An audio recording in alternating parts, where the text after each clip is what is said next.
গানও গাইতে পারো? আমি পারি না এমন কোনো কাজ আছে নাকি? নাটক? বাট তোকে দেখে মনে হচ্ছে লজ্জা পাচ্ছিস। আমি যাচ্ছি। Megha, hmm. Will you marry me? তুমি মানে সত্যি সত্যি আমাকে? হুম। Yes, I will. সারা জীবন এইভাবে তোর পাগলামি দুষ্টুমি সব কিছুতে আমাকে জড়িয়ে রাখবি? মেঘা মোটেও দুষ্ট না। মেঘা দুষ্টু না হলেও পাগল তো বটেই। কি বললে? যা শুনলে তাই। আজ থেকে তুই ডাকা বন্ধ। কেন? তোমার মুখে তুমি ডাকতেই বেশি মানায়, তাই। তাই বুঝি। হুম। আচ্ছা, তুই কি সত্যি সত্যি পালিয়ে বিয়ে করতে চাস? আরে ওটা তো এমনি বলেছি। তাহলে ঠিক আছে, না হলে আমরা 4 বছরের প্ল্যান নষ্ট হয়ে যেত। মানে? কিছু না, এখন চল, সবাইকে বলতে হবে। এক মিনিট, প্রথমত 4 বছরের কি প্ল্যান সেটা বলবে, আর সবাইকে কি বলবে তুমি? আমার প্রেমে পড়ে কি মাথার তার সব ছিঁড়ে গেছে তোমার? তুমি এখনো কেউ নও যে তোমার প্রেমে পড়ে এই মাহি সব গুলিয়ে ফেলবে। ও আচ্ছা, আমি আর এমন কি, তাই না? ওকে মামাতো ভাই, আল্লাহ হাফিজ। আর একটু আগে যে প্রপোজালটা একসেপ্ট করেছিলাম সেটা এখন রিজেক্ট করছি, বাই। আরে আজব মেয়ে তো। কেন মিস্টার মামাতো ভাই, আজব হব কেন? এই মেঘা সব সহ্য করতে পারে, কিন্তু নিজের অপমান কখনো সহ্য করে না। আমি তোকে অপমান কখন করলাম? একটু আগেই করেছো। কি বলে অপমান করলাম সেটা তো বল। আমাকে তোমার ভালোই লাগে না। আমি কি যে আমাকে দেখে তুমি পাগল হবা? এই সেই কতই না ডায়লগ দিলে। ওটাকে অপমান বলে? তো কি বলে? ওটা আমি এমনি কথায় কথায় বলেছি। তোমার কাছে ওটা শুধু কথা হতেই পারে, কিন্তু আমার কাছে ওটা অপমান। আচ্ছা ঠিক আছে, আমি তোকে অপমান করেছি তো ঠিক আছে, আমি সরি বলছি। I am sorry. হয়েছে? ওই তাছাড়া মামাতো ভাই, তোমার সব শুকনো সরিতে মেঘা ভিজবে না। তাহলে কি মেঘাকে অন্যভাবে মানাতে হবে? মানে? I mean, you mean? না বলছিলাম যে, বলনি এখনো? বলছি যদি থাপ্পড় একটা দেই তাহলে মেঘা ভিজবে? কুত্তা, তুই যা আমার চোখের সামনে থেকে। কেন ফুফাতো বোন? আমার কথা আমাকে শোনাচ্ছ? কথা কখনো কারো হয় না, কথা তো কথাই। আমাকে কপি করছো? কপি পাস লুক একটা। আমি কাউকে কপি করি না, because I am only one piece. সবাই আমাকে কপি করে মিস ফুফাতো বোন। Good for nothing. কি? জি। আচ্ছা এইসব বাদ দে, এখন এই সময়টা উপভোগ করি, ওকে? না। কেন, আবার কি হলো? 4 বছরের কাহিনী শুনবো আগে। মানে? একটু আগে বললে না 4 বছরের প্ল্যান নষ্ট হয়ে যাবে, তো কি প্ল্যান নষ্ট হতো সেটাই জানতে চাচ্ছি। ওটা থাক না এখন। কেন থাকবে? আচ্ছা বলছি। চালু, বলো। আসলে আমার মা মানে তোর মামি তোকে আগে থেকেই পছন্দ করতো। তোকে আমার বউ করার স্বপ্ন ছিল, তোর 18 বছর হলেই বিয়ে দিয়ে দিত আর কি। কি?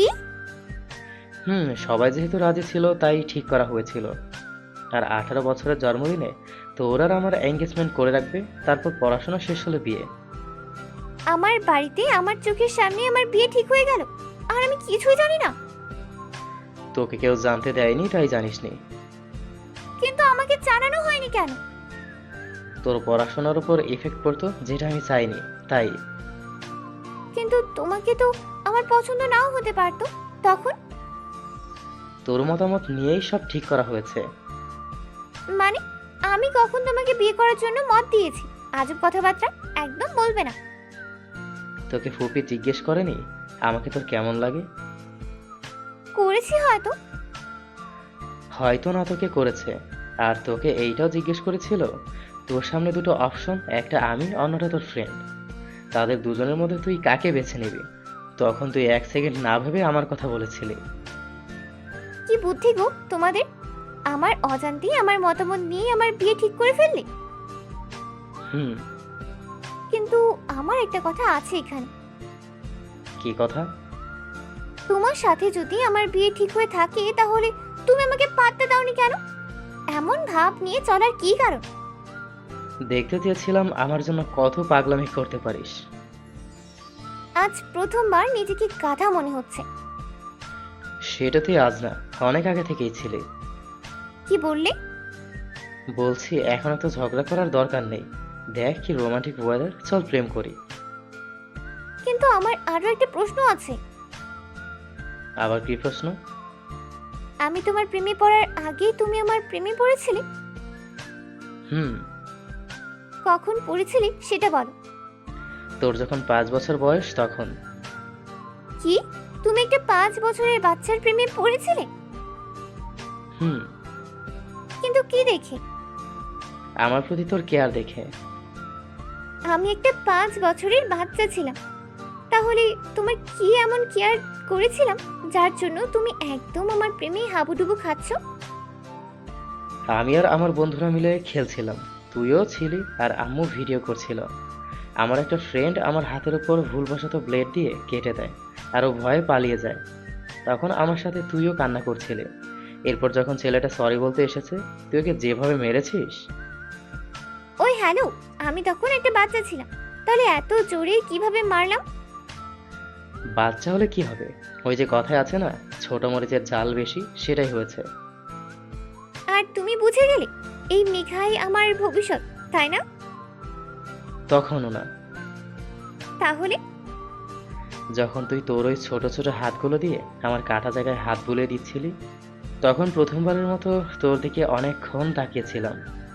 আর যখন ওই কাটা জায়গায় মাথা নিচু করে ফু দিচ্ছিলি, তখন তোকে অনুভব করলাম। তখন তুমি এসব প্রেম ভালোবাসা আদৌ কিছু বুঝতে?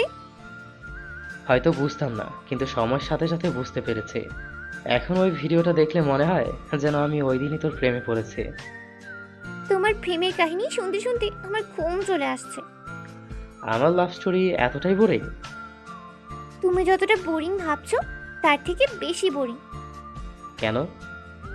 কারণ ওটা একটা সিনেমার গল্প ছাড়া আর কিচ্ছু না। তোকে বাসর রাতে আমার প্রেমে পড়ার ভিডিও দেখাবো, তাহলে বিশ্বাস করবি? তুমি এডিট করেও দেখাতে পারো, কোনো বিশ্বাস নেই। তাহলে একটা কাজ করতে পারিস। কি কাজ? আমার হবু শাশুড়ি মা, মানে আমার ফুপির কাছ থেকে জিজ্ঞেস করতে পারিস। আমার শাশুড়ি মা আমার প্রেমের সাক্ষী। আচ্ছা, ঠিক আছে ঠিক আছে, মাকে জিজ্ঞেস করার দরকার নেই, আমি বিশ্বাস করছি। এখন বিশ্বাস করার কি কারণ? হাজার হলেও তুমি আমার ক্রাশ, তাই আর কি। এখন তুই আমাকে বল, কি বলবো? আমার প্রেমে কখন পড়েছিলি? আমি তোমার প্রেমে কখনোই পড়িনি। মানে? আমি তোমার মায়ায় আটকে গিয়েছিলাম। কি? তুমি যখন এসএসসি পরীক্ষায় খারাপ রেজাল্ট করলে তখন সবাই তোমাকে খুব বকেছে। তুমি যখন একা একা মন খারাপ করে বসেছিলে তখন না কেন যেন তোমাকে সান্ত্বনা দিতে ইচ্ছে করেনি, কিন্তু তোমাকে সামলাতে ইচ্ছা করছিল। ঠিক তখন থেকেই তোমাকে খেয়াল করতাম, তুমি কি করো, তোমাকে দেখতে কেমন লাগে, সব দেখতাম। কখন যে এই দেখাটাই আমার অভ্যাসে পরিণত হয়েছে বুঝতেই পারিনি। বাহ। তবে তোমার মায়ায় পড়ার জন্য একমাত্র দায়ী তোমার এসএসসি পরীক্ষা। বুঝতে পেরেছি, এতবার বলতে হবে না। সেই থেকেই তোমার প্রতি ভালো লাগাটাই আজকের প্রাপ্তি। আই লাভ ইউ মেঘা, এইভাবেই আমার সাথে জড়িয়ে থাকিস সারা জীবন। থাকবো তোমার, কথা দিলাম, মৃত্যুকেও হার মানাবো তোমার ভালোবাসায়। I love you. Love you two.